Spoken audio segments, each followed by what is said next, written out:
All right. Today, we're talking about a very interesting class. Very interesting. And I want to hear what you got to share about it because it's something that really um, puts in perspective the purpose of our nation.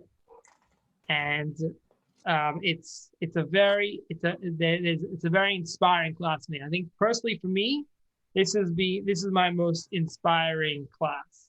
May or may not be due to the fact that Jonathan Sachs is mentioned quite a few times, and he's one of my favorite rabbis. Does anyone know Jonathan Sachs? You guys know him? No, no Jonathan Sachs. Oh my gosh, the guy is awesome. Chief. I think He was the chief rabbi of the entire Commonwealth. That's like England, Australia, Canada, South Africa, all this Scotland, all these countries. He was the chief rabbi of all these countries. He got lorded. You know, like in England, they have like lords and kings and all that. See, he got lorded. Bryce, why are you not falling off your chair in shock? So it's a very interesting class. Let's go. Let's open your books. You guys all have your books? Yeah? Bryce, Ethan. Awesome. Bryce and Ethan, if you guys can please unmute yourself, it will help me deliver class better. So help me out by unmuting yourself. It really, really will make the class better for all of us. Appreciate it. Thank you. I'm keeping myself muted just when I'm not talking because I have it coming out of speakers, so you guys will hear yourself, and it'll be like the echo. Okay. So when I'm talking, I'll unmute myself though. All right, sounds good. So we're on page 160. Okay. Let's look at the overview. Since the ancient times, the Jewish people have found themselves in the minds of even the most progressive and powerful nations. Despite repeated attempts to blend in with their nations, Jewish people are always singled out. And in this lesson, we'll learn what it means to be singled out as a chosen nation. We'll learn that being chosen does not necessarily mean that we should be arrogant about that statement, that we are the chosen nation. Let's skip the key points today because it's a lot of a giveaway. There's a lot of giveaway over there. And I want to keep the suspense. So let's start off with the page 162. Okay, I'm going to share my screen. Page 162, we have really a great question that probably has been asked all over the world, and no one's really come up with a great answer until today. Today we come up with a great answer, and that is Jewish people are approximately 0.2% of the world's population. So there's like 6 or 7 billion people in the world. There's around 15 to 18 million Jews in the world. If you do the math, it's around 0.2% of the world population. Let's get the accurate statistic. Let's see who gets the fastest. What's 7 billion divided by 18 million, let's say.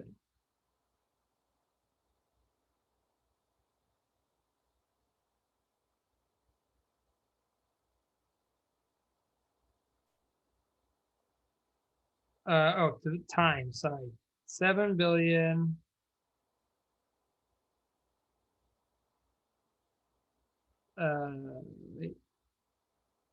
It says online 0.2%. 0.2%? It says online. Yeah. Yeah, I'm not sure what I'm doing wrong here, but I don't know how to figure out percentages. That was never my forte. Okay, thank you, Ethan. 0.2%. Yes, 14 million Jews. Okay. How much Jews? 14 million.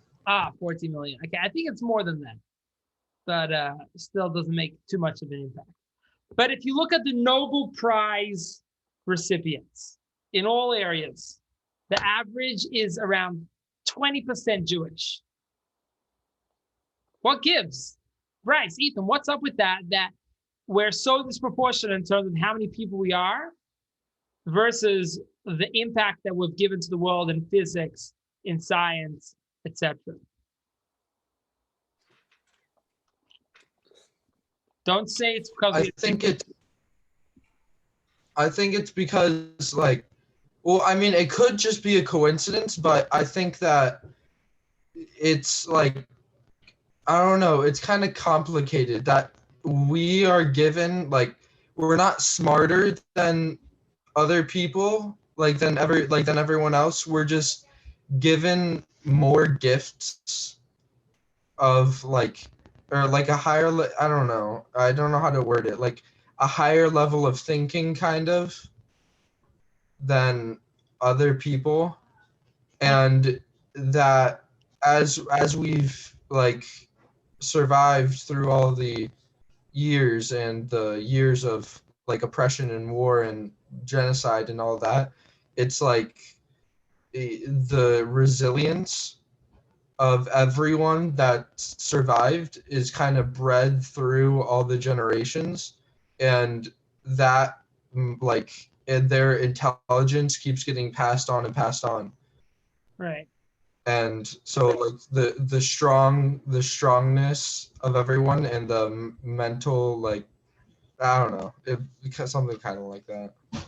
So you kind of basically we're given this higher intellect, and is that because of the this resilience that we've built up? That's why we have this higher intellect, or two separate things you're saying? Just want to understand what you're saying. No, it's like two separate things. Like we're given this intellect, but also we've been like through a lot that has strengthened everybody that's gone through it, Right. which passes down. Right. Aha. So Beautiful. Okay. Very interesting. Bryce, you want to add to that? Maybe it's because we study Torah and the Jewish things we study has helped us become smarter. Interesting. So we're smarter because of the Torah. Yeah. Huh. Okay. Interesting. But wouldn't you say that, it's pretty, I mean, it's kind of like very unscientific to say that the entire nation has a higher IQ than another nation just because you were born into a certain like heritage, right? That's kind of what we're saying here. That you're just born with a higher IQ, but like, why? Well, there's genes that are passed down. I don't know if how smart you are gets passed down. Oh. But yeah. Maybe I guess as you could say, maybe if that gets passed down, then that could explain it. Right. Although, but then, like, what happens when someone converts? Like, do they just automatically get a higher IQ? Maybe. I kind of like what Ethan was saying, although in reverse order, how the resilience sort of makes us have a higher IQ, teaches us lessons, teaches tricks, adaptability, or something like that. Yeah. Sort of like how an animal gets smarter as it grows, literally by the day, like learns survival tactics. But just a thought, but interesting. Okay, cool, very interesting.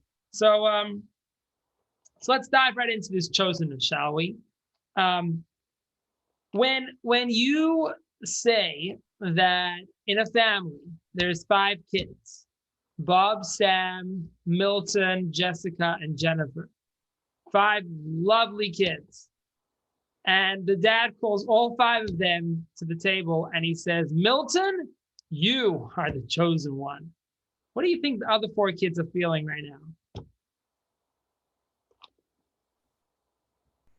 I think they're feeling a little hurt because it's showing favoritism, Right. and yeah. Would you say that it's a smart tactic, a smart parent tactic to publicly declare you are the chosen one? No, it would be better if they just told them one-on-one and then kept showing their love to everyone. Right. Correct. So let's play that analogy to the Jewish nation. We're told that we are the chosen nation. How do you think it makes the rest of the world feel? What do you think? What message do you think that sends to the rest of the world about how we feel about us and everyone else?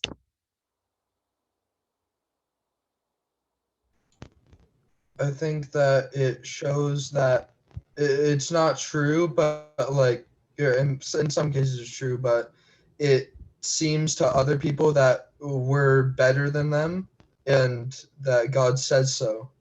Right. And it's showing that like we're like more capable and like smarter, faster, better, that stuff than Right. everyone. And do you think that's well, first of all, do you think that's true? And secondly, even if you do think it's true, do you think that that should be a public knowledge? I don't think it's true because there's a lot of Christians and a lot of Mormons and a lot of Muslims that have like very great minds and are like very capable. I think that in a sense in some areas like there are like a lot of Jews in like the entertainment and stuff, so in that sense it's kind of like there's like we have like a knack for it kind of, Right. but it's not really that we're better. It's just that that we've been given the gift to be able to do that. Right. Okay. Not that we're better, but that And we've been given a talent. and it's not, and even if we were better, it shouldn't be broadcasted because that would just create problems Right. Okay. and create So chosen does not equal better, correct? When we say I'm the chosen nation, we're not saying I'm the better nation. Okay. Good. We're getting somewhere. Let's look at what the Torah says about us being chosen. Bryce, I'm going to ask you to read text 2, and Ethan, you will read text 3. In text 1, we lay down this is where it's seen in the Torah. It says very clearly, Ki am kadosh ata laHashem Elokecha. You are a holy nation to Hashem. Okay? Very clearly. And you will be La'am Sugula. You will be his chosen special people from all the nations. And it's not because you're greater and more numbers than them. It's clearly not, because then it will be Christianity, then Muslims, maybe Buddhists. Rather, it's actually because you're the smallest of the nations and because of Hashem's love for you. Okay, so Hashem chooses you as a nation because he loves you. Okay, great. Well, why does Hashem love us? And why does that make us a chosen nation? And we still haven't explained what the word chosen means. Let's go to text 2. Bryce. Now, if you obey me and keep my covenants, you shall be my special treasure among all the nations, even though all the world is mine. And you shall be for me a kingdom of priests and a holy nation, for the entire world is mine. Beautiful. Excellent. So if you notice in text 2, it's bolded. If you. There's a caveat here. You don't just get to be the privileged chosen nation just because. You have to do something. You have to be a holy nation. You have to live up to your title. You have to keep Hashem's commandments, right? Okay, text 3, Ethan.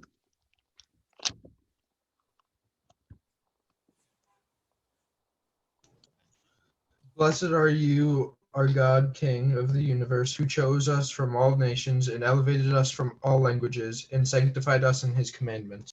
Beautiful. So he chose us, and therefore he sanctified us. And what does that mean? That he, if you see from this statement, this is a verse that we say every time we say do a mitzvah, right? You guys probably know it in the Hebrew better. Baruch atah Hashem Elokeinu melech haolam. So in this sentence, we say in many psukim, we say, "You chose us, right? And He made us holy." Kesher bachar banu. He chose us and He made us holy. Why? And He gave us commandments. So if we didn't have source 2, we'd be very baffled because you're chosen. That's why we're chosen. The verse would end there. Blessed are you, Hashem, who chose us, period. But it continues. And He sanctified us in His commandments. He gave us mitzvahs. Meaning we're not just chosen. You're not just there, oh, you're the favorite son. Yeah, there you go, here. Enjoy all the privileges. No, you have to work for it. You have to work for that chosenness, okay? So now we know where it says in the Torah that we're chosen, and where we say this in our prayers. He chose us and He gave us mitzvahs, and therefore we're chosen because we live up to our billing. Okay, but let me ask you guys: are you comfortable with this notion that we're currently saying of being chosen? Are you comfortable with being the one that seems like we're saying is a level above everyone else? There's everyone else, and God chooses this nation. Are you comfortable with wearing that title proudly to the whole world right now? Are you proud to go out in the street and say, I'm chosen, you're not? I think, well, for me personally, it's yes, I'm comfortable, but it's a lot of pressure. Not necessarily pressure. It's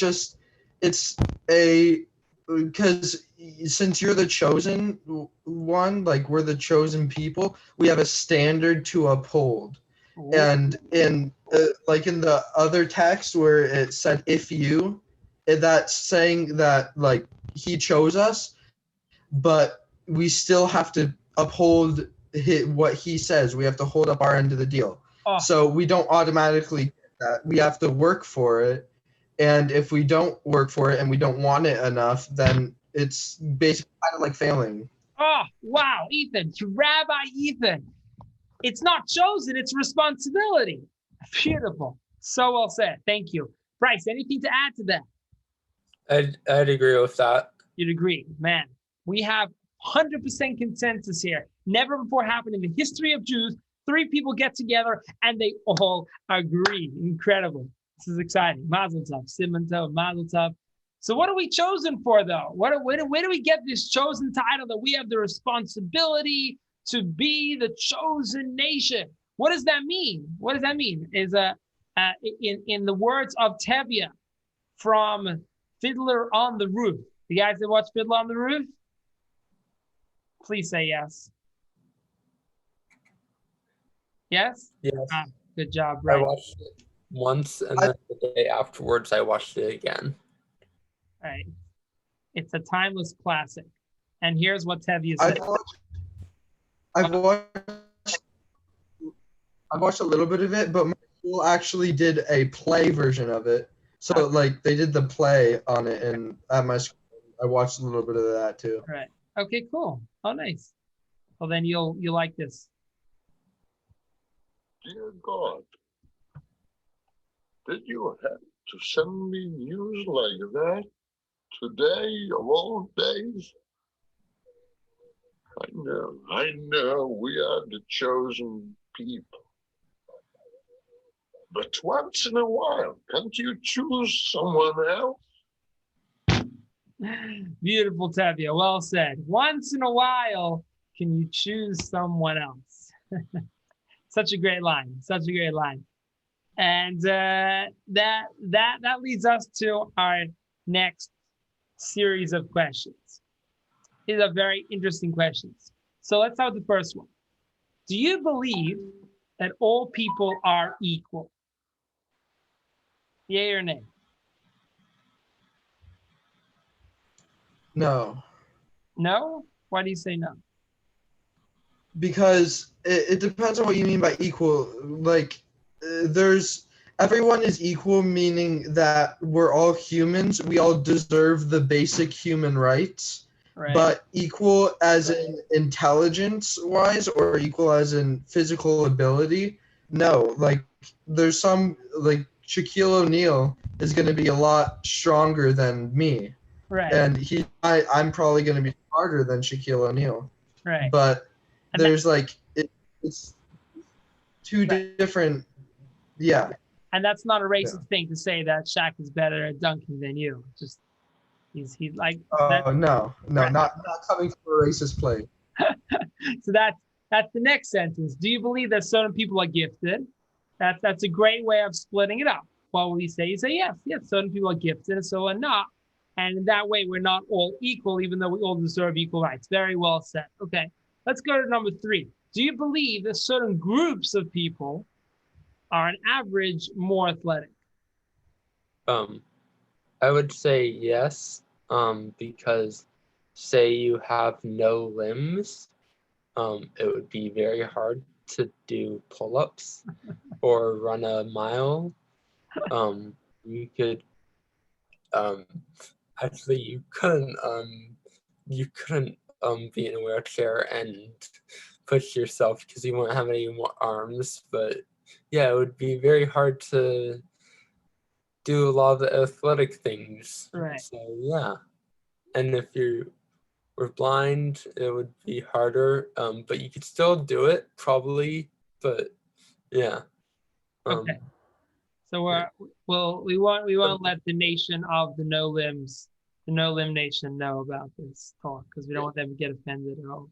But what about if from different parts of the world, certain races, certain ethnicities are better at a certain thing, better at thinking, better at speaking, better at athletics, better at creating, building, running a government. I don't know. Yeah. Do you agree with that? I'm just going to say it because we're all thinking it. There's usually because certain races of people are better at sports. Like, you see, not coming from a racist place, but you see a lot of African Americans in like the NBA and in the NFL. And that's because what I think is because of what they went through. They were and how slaves were breeded and stuff like that. They were breeded so there were the strong. So they took a strong man and a strong woman to create a strong baby. And then they took that strong baby, took another strong baby. When they grew up, those two strong babies had a strong baby. And it's just a different pool of genetics and everything. And you see a lot of Europeans are smarter than a lot of Americans because the school system is different and it unlocks different potentials of the brain, and they teach you different things at an early age, and they teach at a faster pace, which Interesting. So while on the topic then, it sounds like a lot of what you're saying is that that's a very interesting idea about how they literally created the African American race. Very interesting. But take that aside, it sounds like what you're saying that most people, if this would be true, that certain groups are more talented, it's because of their nurture, not their nature, meaning the set of circumstance or environment they're in. But just curious what you think about if I told you that a certain group of people, just because their genetics are better or worse than or at a certain thing than other people with different genetics or different places in the world. What do you think about that? Just curious. So that it's nurture versus nature or nature versus nurture? Basically. I think that a lot of it is nurture, the environment and how they teach and all the experiences. But the end of the day, the base level, if you're not smart and you don't have the mental capacity to be smart, then you're not gonna be able to learn 15 languages. At like the core and at the bone, you have to have those genetics, and you have to have the capacity and the I don't know the right word for it, but you have to be able to Right. do it. Okay. Interesting. Bryce, what do you say about that? Yeah, I agree that you have to be capable of, like, and have the willpower to um learn the stuff Right. and have The you know, genes. You agree the genes play a big role. yeah, they do. Right. Okay, cool. Well, interestingly, we'll take that route, sort of, because as Jews, we're chosen not because of something we do when we're 5 or 6 or 20 years old, but because when we're born into this chosen nation. So clearly there's this level of chosenness that we're getting from birth, and it would suggest that therefore there's a strong element of nature here. And what is that? Why are we getting this chosenness right from when we're born? And what are we chosen for? So let's first get the second question. What are we chosen for? Why did God decide to create the favorites card? He didn't have to, right? Parents don't create favoritism unless they have to. They do that like, they want to get the other child to be better. So they tell one child, okay, you're really good at doing your homework. And the other child here is like, okay, I got to go do my homework because I want to get a compliment too, or I want to get a Snickers.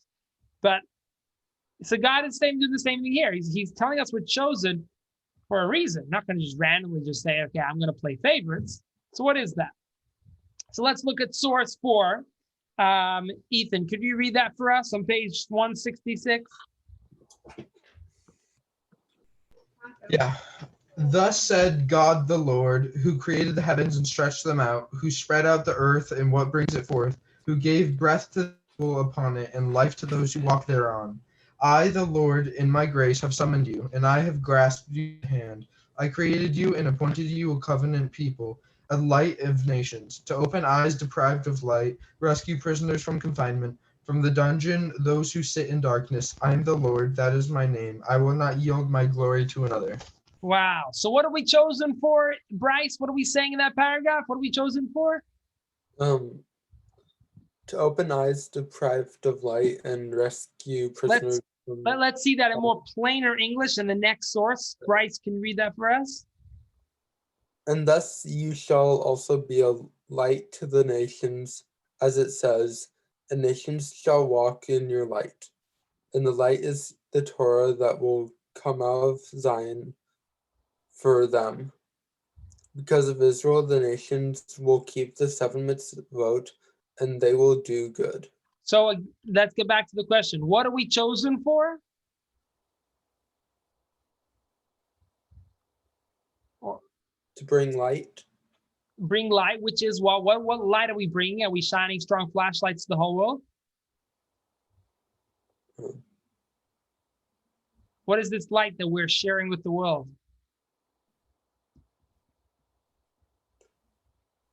Torah. The light of Torah. And in simple English, we're setting a good example. We're setting a good example. Source 6 says exactly that. I've singled him out that he may instruct his children, his posterity. Who is him? Abraham. Avram, the first Jew who heard about this idea of monotheism. And that's what started all. That was the first time ever that someone understood and served God. There was Noah before him and Adam, but they didn't do anything with that knowledge, really. They didn't try to share it with the world. Abraham knew about a one God, and he shared it with the world. And that's why Hashem says, I singled him out that he may instruct his children and his posterity to keep the way of Hashem, to do what's right, in order that Hashem can give him what he has promised him. Abraham, his job, which we carry on now, was to teach other people and to set a good example. And we have our first source from Isaiah on page 167. We're going to have a couple of sources from Isaiah. Very famous words that some of you may know already. We say one of these words, we say it in many different synagogues. This is the word of Isaiah, son of Amos, who prophesies. What does he say? I'm going to say it in short. Let that the nations of the world are going to say together to each other, let us go up to the house of Hashem, so that Israel, the Jewish nation, can teach us Hashem's ways, and we can be good, we can do good. And we have the famous line, Ki mitzion teitei tzara, or Devar Hashem Yerushalayim. From Tzion, which is Jerusalem, from Israel, the nation of Israel and the country of Israel, that will learn about the Torah and will teach Torah to the words. So what are we chosen for? We're not chosen just because. We're chosen because we're setting a good example for the world, right? We're not chosen to rule over the world. We're chosen to serve the world, to teach the world the right way about it. And this is beautifully said on page 168 from Rabbi Samson Raphael Hirsch. For Samson Raphael Hirsch, just a little background, was the pioneer in to work against the Enlightenment. Has anyone ever heard of the Enlightenment era? Yeah.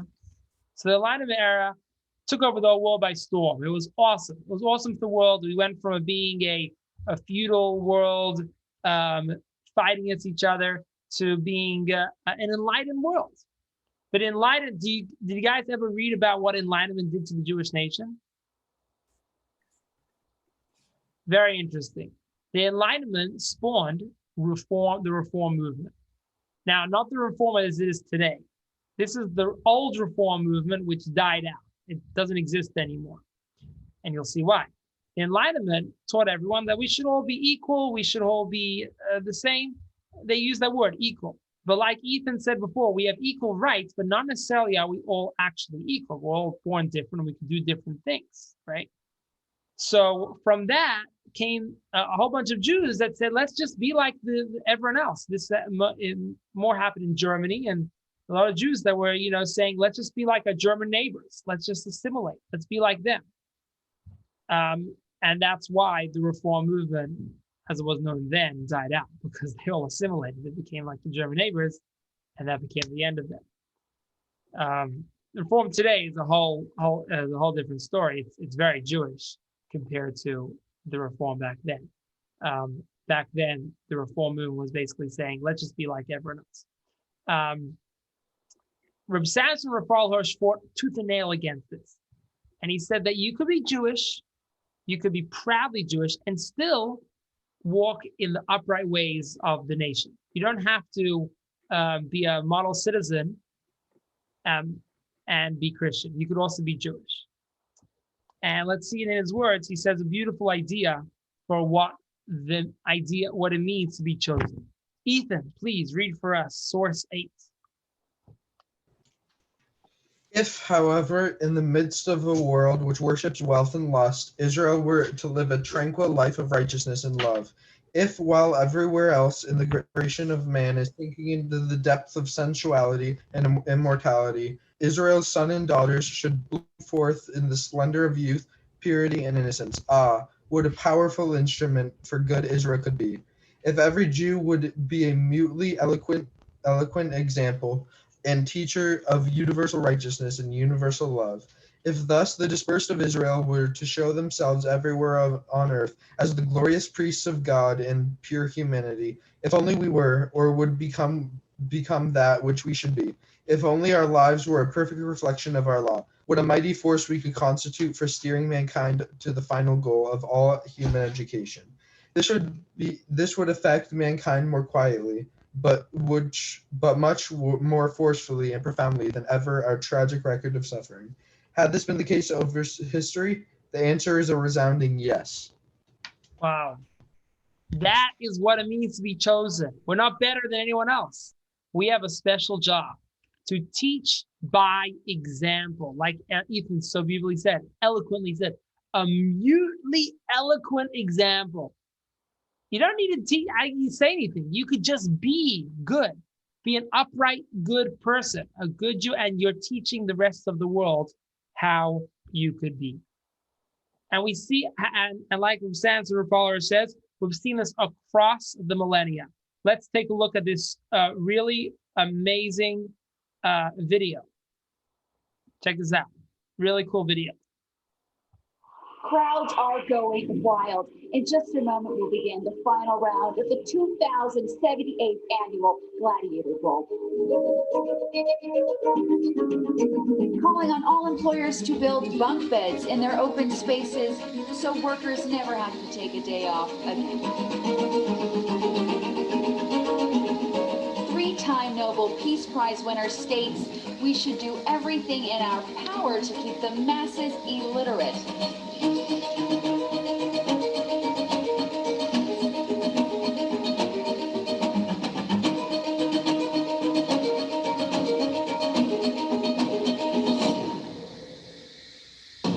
We hold these truths to be self-evident, that all men are created equal. These truths were self-evident to America's founding fathers. They learned them not only from the greatest thinkers of the Enlightenment, but also from the example of Moses. Aha! That is what we brought to the world. Think about it. Think what the world could have looked like if we didn't have the Jewish nation. What are some of the things that you know that Jewish people introduced to the world, or that Judaism? Let's start with that. What are the things that you know that Judaism teaches that comes from the Torah, was given thousands of years ago, that today we are realizing now what truth there is in such an idea? Go for it, guys. Bryce, Ethan, go for it. Tell me. Well, one that's like not just discovered now, but Judaism was one of the, if not the first monotheistic religion, and it kind of set the standard for like Christianity and is it Mormon? It like set the standard for all those, and the belief that there is one God. Beautiful, exactly, and that challenges you to be responsible to that one God. You can't just create a new God tomorrow like the Greeks did, right? It challenges you to be responsible and accountable, right? Beautiful, thank you, Bryce. What about you? What do you know that you love about Judaism that's been around for years? What? Am I frozen? You're frozen, but we can hear you. Oh no, you're not frozen. Okay. I think with it was either the Earth being a circle, or the sun was the center of the world, or of the universe. That was one of the things that Jews discovered before the rest of the world. I think, or yeah, it's very true, because it says in the Torah very detailed laws about blessing the new moon, and how to bless it, when to bless it, and all that. It's very elaborate. To be able to have this law of blessing the new moon, you have to understand where the moon is, where it's going, how, there's a lot of mathematical calculations that go into figuring out when the moon happens. There's like a whole section in the Torah dealing with this. Rambam, the Maimonides, has a full section. It's fantastic. It's incredible, because he goes into elliptical and the apex and all these fancy words for the astrologers know, astronomers, whatever it is. So yeah, exactly. Very good. The world is round. The world is part of a larger ecosystem. Exactly. Other examples are like some of these you saw in the video: equality, right? Equal rights. We take for granted these days that everyone gets equal rights. But back then it wasn't like that. If you were rich, you got a certain type of treatment. If you were poor, you got a less treatment. Sanctity of life. The Torah teaches us that your life comes before anything else, even your religion. It's the most important thing in your life is to take care of your life. And that comes before anything else, right? You'll desecrate the entire Torah just to keep one's life alive. social responsibility, giving tzedakah. How about morality? This is a big one. Do you understand that when the Romans were around, it was very normal to go watch a fight of two people battling out to their death? Yeah, it taught that murder was bad. Right? Can you imagine, like, hey, Bryce, I got 2 tickets to go see someone kill someone. You want to come? You want to come with me and watch? Yeah, let's watch it. Like, it was totally normal. Society totally accepted it, right? And in the Gemara and the Talmud, which was around that time, it says very clearly, a Jew is not allowed to visit the stadia, which is stadium in Hebrew. Not allowed to visit the stadia because it's not part of our religion. We don't live to see one day. What? What type of stadium? Like a football stadium or? Yeah, you're not allowed to go watch the Cowboys. You can go watch the Broncos, sure, but not the Cowboys. And so much else. Hey, let's see another video. Very, very insightful. Where let me just show you an excerpt, okay, from here. And if you ever heard of this author, his name is Paul Johnson. He wrote a very famous book called History of Jews. And in it, he writes something very, very powerful. Check it out. Paul Johnson, author, A History of the Jews and a History of Christianity. It is almost beyond our capacity to imagine how the world would have fared if they, the Jews, had never emerged. Certainly the world without the Jews would have been a radically different place. Humanity might have eventually stumbled upon all the Jewish insights, but we cannot be sure. To them we owe the idea of equality before the law, sanctity of life, dignity of the human person, social responsibility, peace as an ideal, and many other items which constitute the basic furniture of the human mind. Without it, the world might have been a much emptier place. Fascinating. And Paul Johnson said it so. Just 1 second, guys.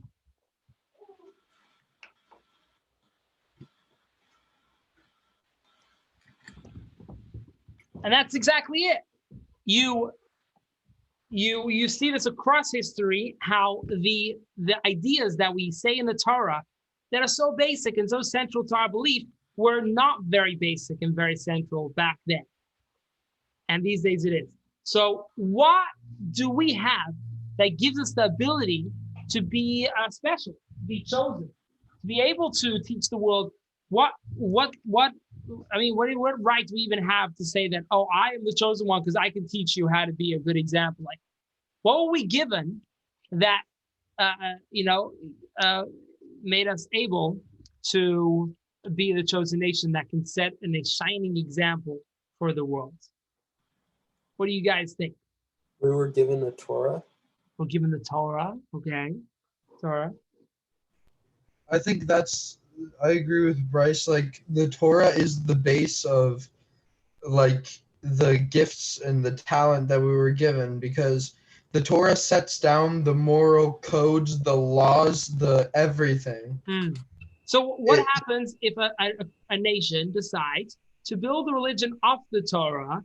And, oh, wait a second, I'm talking about Christianity. Yeah. Why can't they be now the light to the nation? They have the Torah. Because you can't, like, I don't know, you can't really build off of the Torah, because the Torah, you can't, like, build something around the Torah or build the Torah around something or try to compare the Torah to this or that or do this. The Torah is its own entity and it is its own government. Like, it outlines everything that needs to happen to live a moral life, to live a successful life, to like set up government, to everything. It says how to eat, it says when you should sleep, when you should pray, all of that. And you can't really, it's like, it's its government in itself, but essentially, yeah. Right. Okay. So, like, and we were the first ones to get it, so it's ours, and now we really got the tools. You can't really pass it on to anyone else. Yeah, and we've had it the longest, and we were given it was given to us first, and it was given it to us specifically with the instructions to study it and understand it. So no one else has took the time to study it, understand it, go dive deep into everything. They just look at and oh, it's Hebrew letters. To us, it's an actual. It's like the way of life. Like what And we do when we see a Chinese label on our made from China yeah, Amazon package. I got Chinese. Okay, interesting idea. So another way of looking at it is we spoke about Jewish people playing a bit too large of a percentage in the Nobel Prize laureates, right?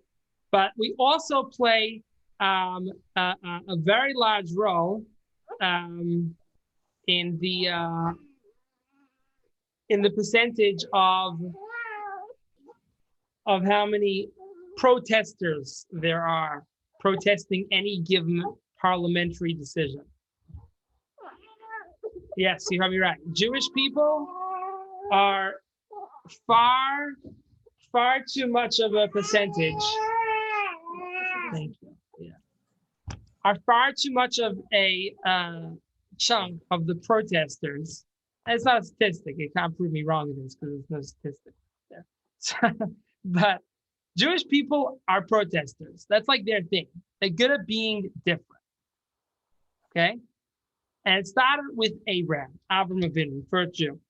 And we see this in a few sources. Source 1, nice in source 9 on page 170, we see that it says, he escaped, told Abram the Hebrew, for he lived on the plain of Mamre. It says Abram the Hebrew, okay? So Medrash Rabbah, it's the esoteric part of Torah. It picks up on the words the Hebrew, ha-Ivri, okay? It says, why is he called Ivri the Hebrew? And this is fascinating. This tells you what the word Ivri means. Let's look at source 10. Ha-Ivri, Rabbi Yehuda says, the whole world is on one side and he is on the other, ever. Ivri, a Hebrew, could also mean ever, the other side. And that is being Abraham's calling card, and that is being our calling card till today. We're always on the other side. We're always different. Ever, the other side. Source 11. Bryce, can you read that for us? And the Lord said to Moses, I have seen this people, and behold, they are a stiff-necked people. Okay, so what talent is there in being stubborn? What possible talent can you construe that there is in being stubborn? Can't get tricked. Can't get tricked, okay. What about if there was peer pressure? What would happen then? You can't get tricked. Okay, what about peer pressure? Not tricking you, they're just pressuring you. Be like us. you'll have the strength to be able to stand out. You'll have the strength to be an individual instead of just conform. Exactly. So this didn't get us good in many places because we also went against God. We made a God against God because we're stuck. We go against everyone. So we made a God against God. But we're also, this is what made us survive. But more than that, this is what gives us the talent to be chosen, right? Just like we said at the beginning, everyone, you get the merit to be called good at this or good at that because you have the talent to go along with it. So we're called the chosen nation, not just because, but because we were given a certain talent, and that enables us to be the chosen nation. And what is that talent? The talent of being stubborn, right? Like, I'm not going to show you this video, but you can look it up. Brain Games. You guys have watched Brain Games before? It's great. Yeah, I love it. I love it. But Brain Games says it perfectly in this video. It's the classic elevator effect, right? You're in an elevator and everyone's turned one way, you'll naturally go that way. And they do this with the same idea, but at a dentist office, and there's a ding. There's a little ding that goes off, and everyone stands up, and everyone sits down, and then eventually there's a lot of peer pressure. You see, she's standing up, and then eventually everyone leaves the room, and she's the last one there, and there's a ding. Right? Okay, now she's alone. The crowd is gone, and nobody is watching her, except our hidden cameras. What do you think she'll do? Ta-da! She stood up. That is the classic thing that happened to every nation in the world. There was a ding, and they conformed to peer pressure. But the Jews were stubborn. They went different. But now there's another aspect that we need. You can't just be stubborn. You need something else. Because you could be stubborn and then say, I'm not going to do anything. I'm not going to be a good person either. I'm stubborn. I don't want to be good. I don't want to do anything. I want to lie in bed and be lazy. I'm stubborn. Yeah. You've created a nation of being stubborn, lazy, good for nothings. Wonderful. So happy for you. That's not what we did. We created a world of goodness and peace. So what is that good world of goodness and peace that we created? That's the second point. Source 12. Bryce, please read that for us. You are a stiff-necked people. Our Creator testified that we are a stubborn nation. This is not derogatory, rather it is a quality that is the result of our being closer to and more passionate about intellect than matter. For matter can be easily molded and changed, but form and intellect do not lend themselves to be changed easily. Stop right there. Perfect, Bryce. Jewish people are stubborn and they've always been in pursuit of the truth, pursuit of the intellectual and emotional truth, right? That's why there's so much liberal Jews. These days, the liberal party has shifted very dramatically from what it used to be. But when it started out, liberal Jews was all what Judaism is all about. Pursuit of doing what's right, what's good for the world, what's good for humanity, right? That's all what Judaism is about. So when you have those two elements, being stubborn, you don't give in to other people. You do what you think is good. And B, you are always in the search for truth. You put those together, kaboom, you've got an excellent combo there. And that's what happens inside of us. Our soul is always in this striving for truth. You may feel like you're lazy sometimes, but you'll feel it. You have this guilty Jewish conscience. It's awesome. It's terrible and it's awesome because it's what makes us go and do things. And it's makes us feel so guilty for our entire lives that we did the wrong thing. But that's an essential quality that we have been given that enables us to teach the world how we could be a good people with a conscience, right? Conscience is very good. Take a look at these four people. You know what's in common with all? Do you know who these four people are? Can anyone name any of these faces? Albert Einstein. Good. Ding ding. Albert Einstein right here. You know who these other three people are? Didn't that guy on the right create like Facebook or Yes, something? very good. Mark Zuckerberg. We got these two over here. This guy created Russia, or what Russia is now. You know his name? Ever heard of Marxism? Oh, yeah. Karl Marx. Karl Marx. Karl Marx. His father was a rabbi, and he was very Jewish. You know anyone who this guy is? Anyone heard of the psychology of the mind, or Sigmund Freud? Sigmund Freud. Yes.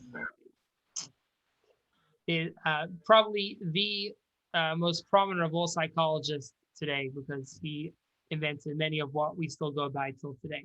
But what is the common denominator between all these four?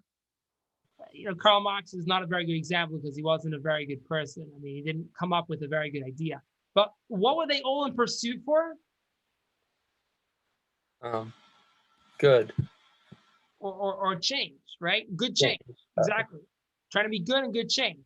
Karl Marx, he thought that this is what the world needs, to be all together, common as brothers, brethren, right? All together, but was wrong. But Albert Einstein, Sigmund Freud, Mark Zuckerberg, depending on what you feel about him, they're all in pursuit of something different. They want to be different. They want to change something about the world for the good. And that is our essential quality. And that is what Jonathan Sachs says in his next video, which I won't play for you, but he says beautiful words. He says, everyone was given a task, right? Some nations were given the task of being good at music. Some nations were given the task of being good at science. You know, you look at Buddhism, they were given the task of the mental philosophy or mental mind. Jewish people were given the task of being God's witnesses in this world, of being a voice of hope, of being a voice of calm amidst this crazy world. That's our job, our task. And that's why the tools we were given are exactly that, tools to be stubborn and world changers. I'll be right back. Okay, be right back. I will be. This is a very, very crucial part of the thing. We're going to wait till Ethan gets back because we're about to talk about anti-Semitism. And where does that play in? Bryce, can you figure out where we're segueing over here? Yeah, possibly. How does anti-Semitism fit the picture right now? Like just like with. Can you think of anything that we just spoke about that may be a trigger for anti-Semitism? Us being the chosen people, I guess. Okay. What about us being chosen makes people hate us? Because people think that we think we're better, or Are we? Based on what we're No. saying now, are we? no, What makes us the chosen people? because we're here to serve the world and bring light. Beautiful.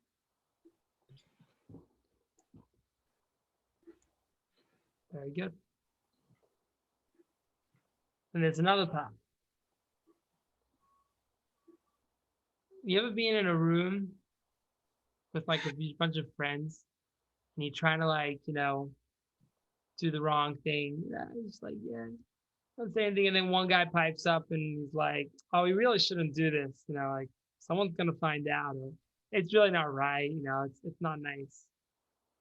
Yeah. What is everyone else's reaction to this person? They don't really like him Why not? because they're not doing the because they're like stubborn and not doing what everyone else is doing. Right. And And what has he done now to their gone mind? against them. What has he made them feel right now? Bad. To make them feel like they're doing bad things. Right. Made them aware of what they're doing. Right. You don't naturally do a wrong thing. You don't like go up and hit someone. You don't like, I am going to hit you now. Hit, right? You just do it because but if someone walked up to you right before you hit them and say, you are about to cause that person terrible damage, there's a 90% chance that you would not go and do that thing, right? Yeah. But we hate that person that says it because it's like, I just wanted to do it. Just stop, okay? Like, I'll think about the problem later after I do it, Yeah. So that nudnik that tells us, oh, you're not doing the right thing, or that goody-goody, right? It's, you get a bad rap. Yeah. Even though it's the best thing you could do to that person because you're helping them live a good life. Yeah. Sometimes people want to ignore their conscience. It's easier that way. So let's look at C. We're almost done. Page 173. Anti-Semitism. So why do people hate? Let's look in the Torah. Find the answers there. Source 13, Bryce, go for it.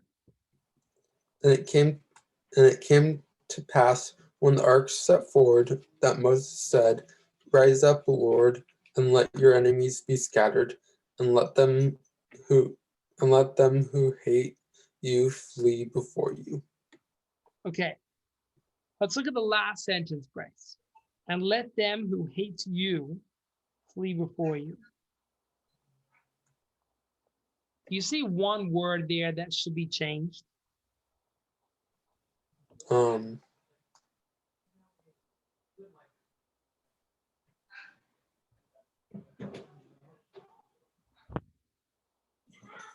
Well, When someone has anti-Semitism, who is he hating? He's hating who?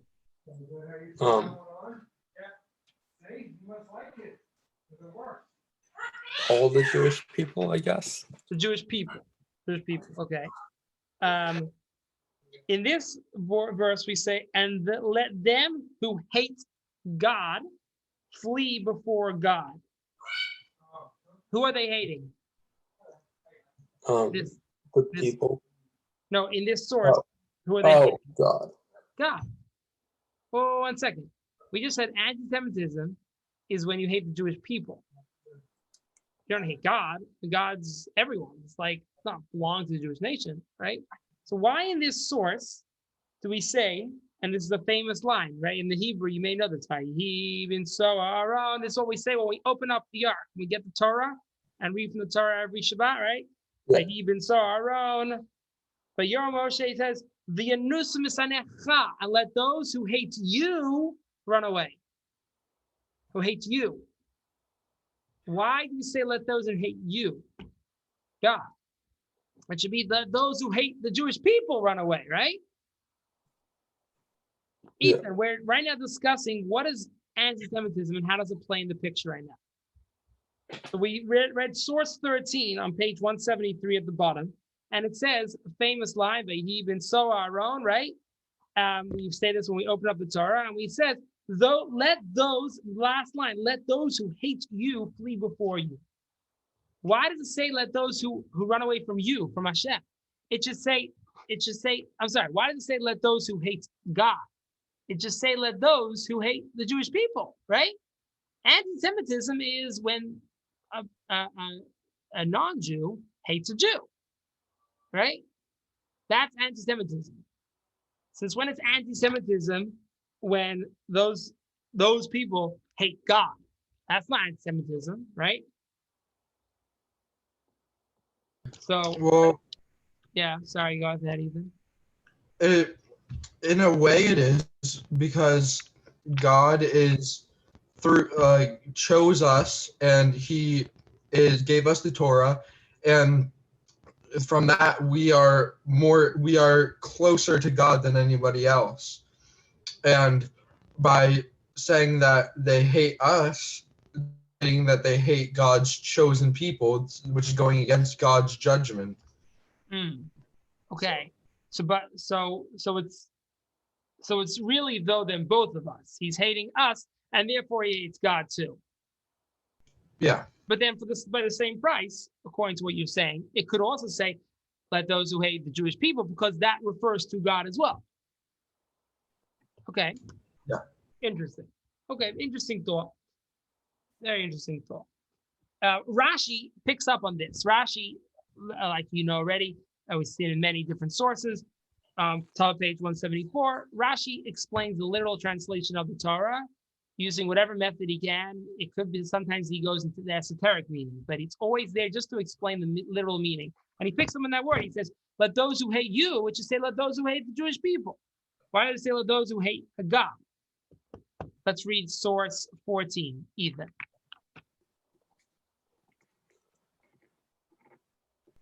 One second. Okay, you'll read the next one. No worries. Enjoy your snack. Those who hate Israel, for anyone who hates Israel hates the one who spoke and the world came into being. Boom! Just like Ethan said. Kabam! As it says, those who hate you have raised their heads. Who are they? Those who plot against your nation. If you hate God's nation, you hate God. Woo! Ethan! Bible writer over here. A bibliograph. Sheesh. Write it on his resume. Why when one hates Jewish people does he hate God? And why we hate God does he hate Jewish people? Because what does a Jew represent?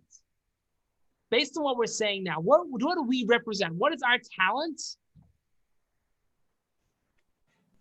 Is setting a good example and setting a godly example. Exactly. We're basically the conscience of the world. Okay? And we tell them what's right, what's good to do. And like I was talking with Bryce before you were gone, Ethan, everyone hates that goody-goody in the room that says, hey, let's not do that. The parents are going to find out. Oh, that's the wrong thing to do. That's me, right? Oh, shut up. We'll just do it and we'll worry about the problems later, you know? You want to just do it, you know? But what's happening there is that inside you're like, yeah, this really isn't right. But oh man, I hate that I couldn't just do that awesome thing I wanted to do, you know?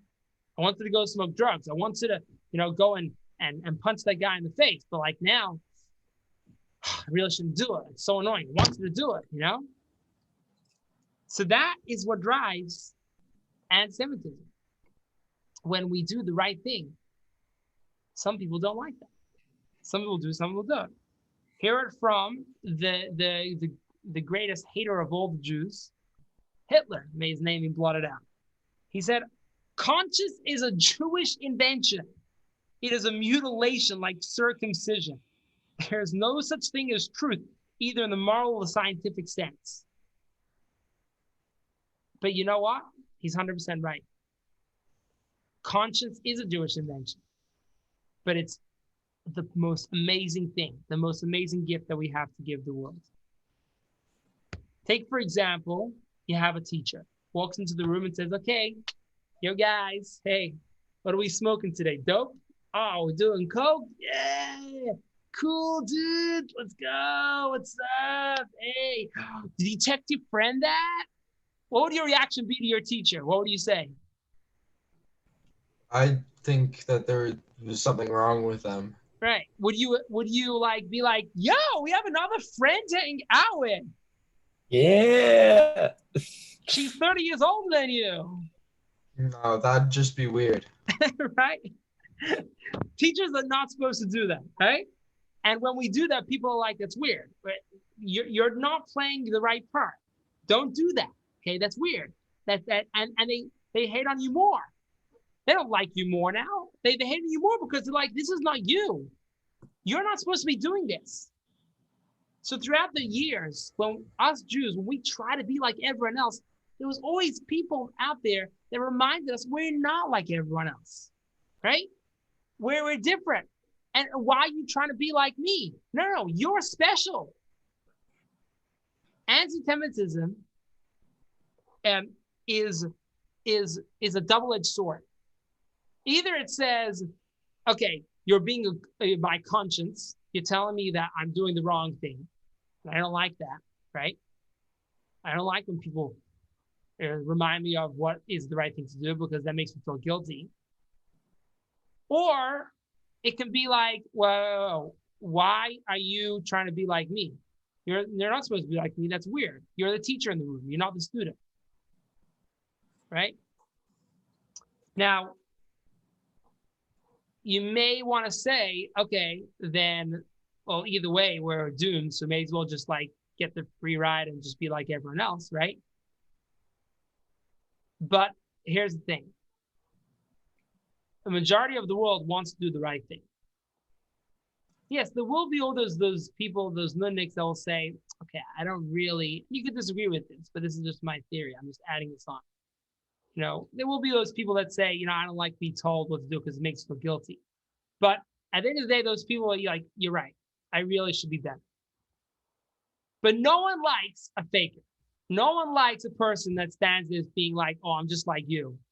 I'm a wolf in sheep's clothing, right? No one likes that guy. Everyone wants honesty and integrity.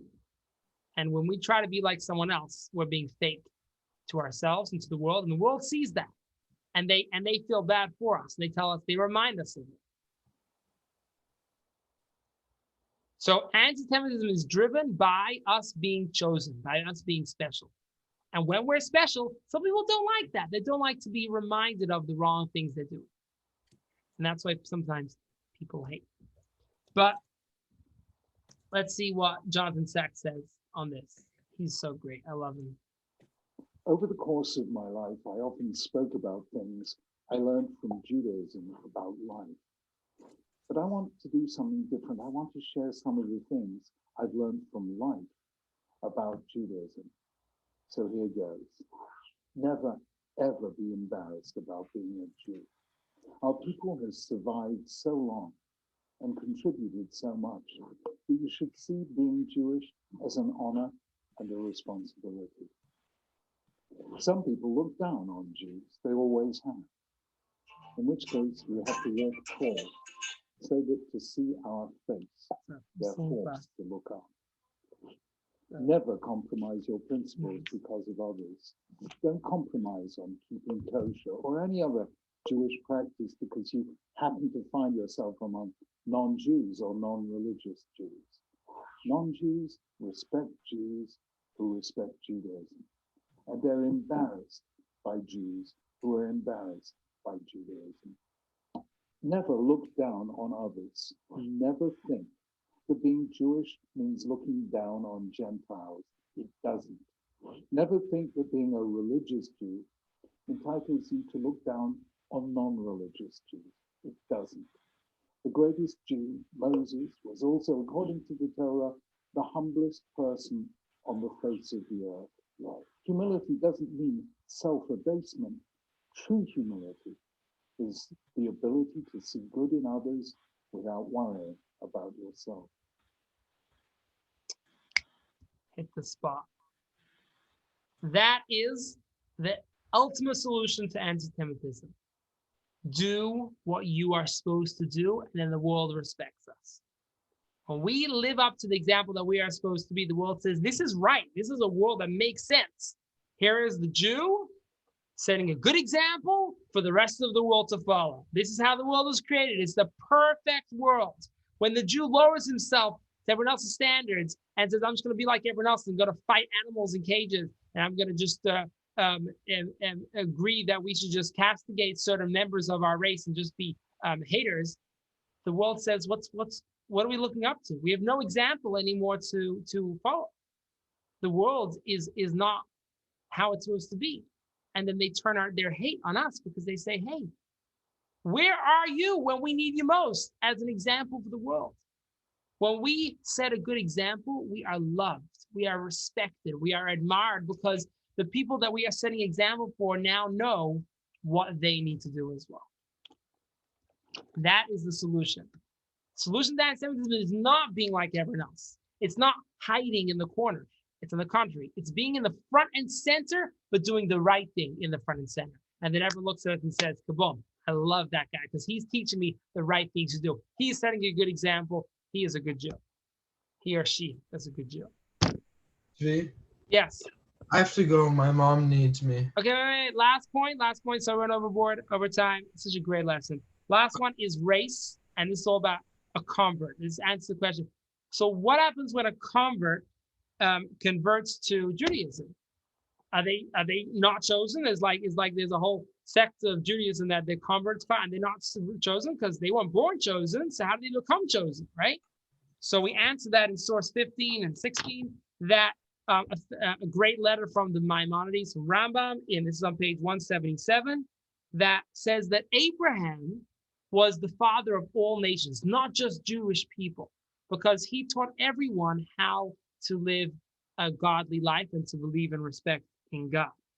And therefore, when anyone else joins the Jewish religion, he is becoming a son of Abraham by virtue of the fact that he is agreeing with his ideologies. He is agreeing with Abraham's ideas about respecting and honoring God and living a godly life. And now he's a son of Abraham, right?